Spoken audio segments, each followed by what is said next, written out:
तो भाई साहब ऐसा लगने लगा है कि कोडी रोड्स रोमन रिंग्स के नक्शे कदम पे चलने लगे हैं, क्योंकि रेफरी तो यहाँ पर भी डाउन होने लगा है कोडी रोड्स के मैचेस में।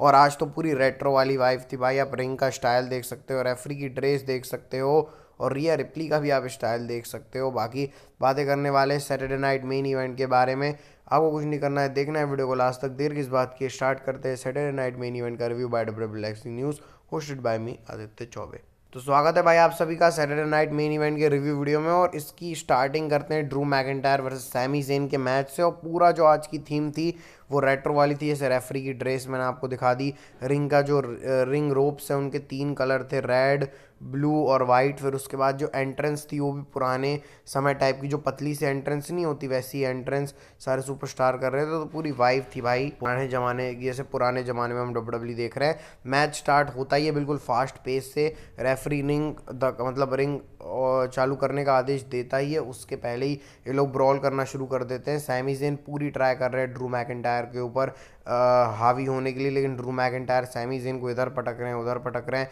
सैमी ज़ेन पूरी कोशिश कर रहे हैं। चॉप्स हमने देखे ड्रू मैकिंटायर के। फिर जो सैमी ज़ेन ने नया मूव निकाला है, जिस तरीके से बाहर भाई पूरे फ्लिप हो गए ड्रू मैकिंटायर को मारते हैं, तो वो देखा। फिर पावर बॉम्ब लगाया सैमी ज़ेन ने ड्रू मैकिंटायर को। ब्लू थंडर बॉम्ब भी हमने देखा सैमी ज़ेन की तरफ से, लेकिन ड्रू मैकिंटायर को कोई असर नहीं हुआ। सैमी ज़ेन हलवा किक के लिए जा रहे होते हैं, लेकिन तभी ड्रू मैकिंटायर ने वहाँ से सैमी ज़ेन को उल्टा ग्लेमोर लगा दी और ड्रू मैकिंटायर इस मैच में जीत गए हैं। तो ड्रू मैकिंटायर ने सैमी ज़ेन को भाई हरा दिया है बहुत बुरी तरीके से, बोल सकते हो आप। और मतलब सैमी ज़ेन फिर कुछ नहीं कर पाया। ड्रू मैकिंटायर मतलब सैमी ज़ेन कभी ड्रू मैकिंटायर को हरा ही नहीं पाए। तो इस तरीके से स्टार्टिंग होती है। ठीक ठाक सा मैच था, कुछ ऐसा भी नहीं था भाई बताने के लिए, लेकिन अच्छा मैच दोनों ने दे दिया और ड्रू ने को ज़रूरत थी इस जीत की।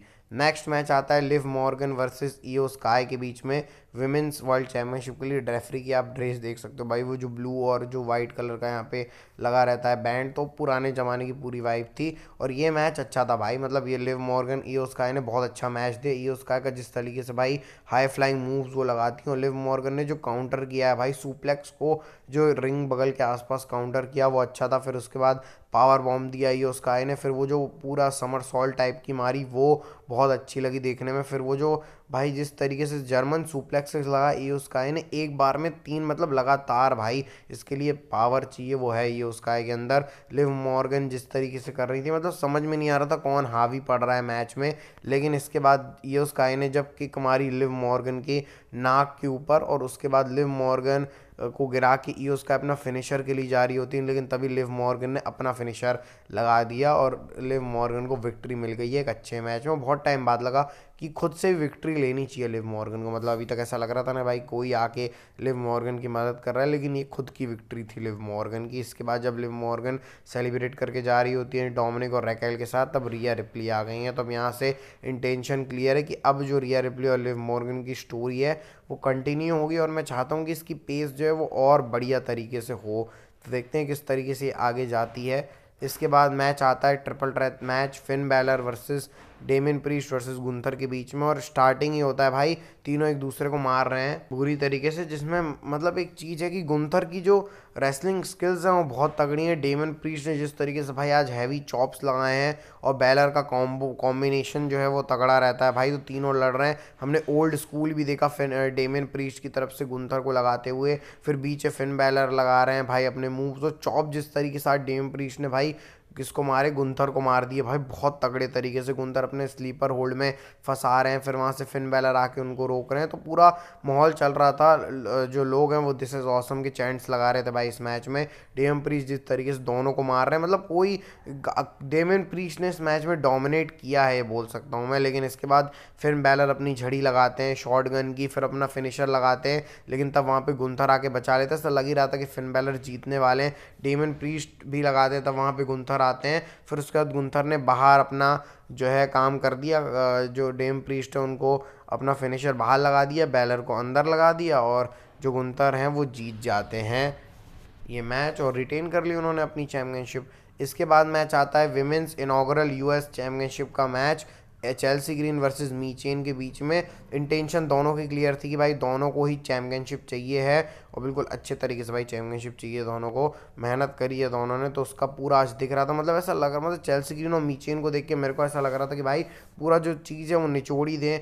आज पाइपर नेवन थी तो उनकी इंटरफेरेंस तो प्रॉपर होनी थी इस मैच में। भाई मीचेन ने जिस तरीके से पाइपर नेवन को वहाँ पे डक किया है और जिस तरीके से मतलब प्रॉपर चल रहा है, मीचेन ने अपना फिनिशर लगाया चेल्सी ग्रीन को, लेकिन वहाँ पर चेल्सी ग्रीन ने रिंग रोप टच कर लिया, फिर टॉप रोप से जाके चेल्सी ग्रीन ने अपना फिनिशर लगाया और फाइनली उनके फिनिशर लगाने के बाद चेल्सी ग्रीन ने ये मैच जो मैच है उसको जीत लिया है और चेल्सी ग्रीन बन गई है फर्स्ट विमेंस यूएस चैंपियन। भाई डिजर्व करती हैं चेल्सी ग्रीन, और मैं मनी इन द बैंक से ही चाह रहा था कि चेल्सी ग्रीन का कुछ हो, मीचेन के लिए बुरा लग रहा है, लेकिन अब भाई डब्ल्यू को कोई एक चुनना था तो उन्होंने चेल्सी ग्रीन को चुन लिया है। अब अच्छा है, देखते हैं जो Chelsea green women's US championship को कहाँ पर लेके जाती हैं। मनी इन द बैंक उन्होंने नहीं जीता, तभी से मेरे को लग रहा था कुछ तो मिलना चाहिए चेल्सी ग्रीन को, तो डब्ल्यू ने चेल्सी ग्रीन को ये दिया है। तो अच्छा लग रहा है भाई देख के चेल्सी ग्रीन, देखते हैं किस तरीके से आगे चीज़ों को कैपिटलाइज करती हैं।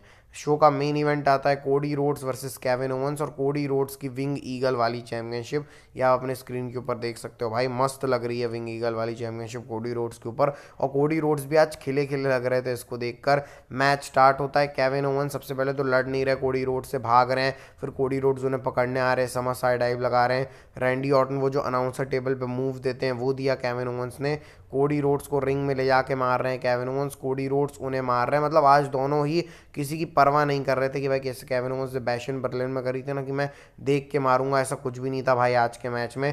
दोनों ही लगा रहे हैं कोडी का कोडी कटर। कोडी रोड्स के तो मूव मेरे को अच्छे लगते हैं भाई, आरकेओ भी मार दिया भाई कोडी रोड्स ने अनाउंसर टेबल के ऊपर रैंडी ऑर्टन को ट्रिब्यूट देते हुए। उसके बाद रिंग वहाँ पे जैसे मैं बोला था ना रोमन रिंग्स वाला मैच, रेफरी केविन ओवेंस ने कोडी रोड्स को धक्का मारा, रेफरी के ऊपर गिर गए और ये केविन ओवेंस के ही ऊपर भारी पड़ गया जब उन्होंने स्टनर लगाया। 10 तक काउंट किया लोगों ने, रेफरी वहाँ पे आया नहीं और फिर आया तो कोडी रोड्स ने किक आउट कर दिया।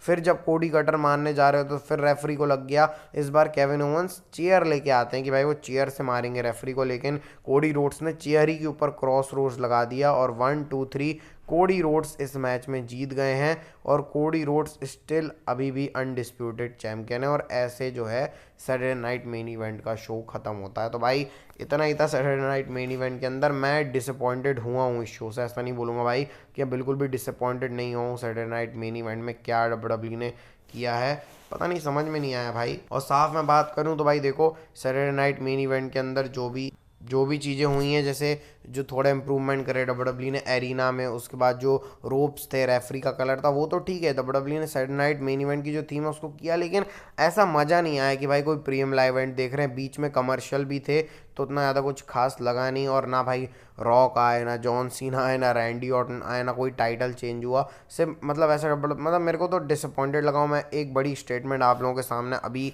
देना चाहता हूँ, सैटरडे नाइट मेन इवेंट 2024 का सबसे वर्स्ट प्रीमियम लाइव इवेंट था। इसको बोलने में मेरे को कोई संकोच नहीं होगा भाई, डब्ल्यू ने थोड़ा डिसअपॉइंट तो किया है इससे। तो अब कोई बात नहीं भाई, सैटरडे नाइट मेन इवेंट खत्म हुआ है, देखते हैं आगे क्या डायरेक्शन चलती है। सैटरडे नाइट मेन इवेंट तो ठीक नहीं था, लेकिन भाई वीडियो कैसा लगा आप बताना, अच्छा लगा तो लाइक सब्सक्राइब कर देना, आपको मोटिवेशन उसी से मिलता है। मिलते हैं फिर आपको नेक्स्ट वीडियो में। हेल्थ का ध्यान रखना, health is wealth. Bye bye, take care.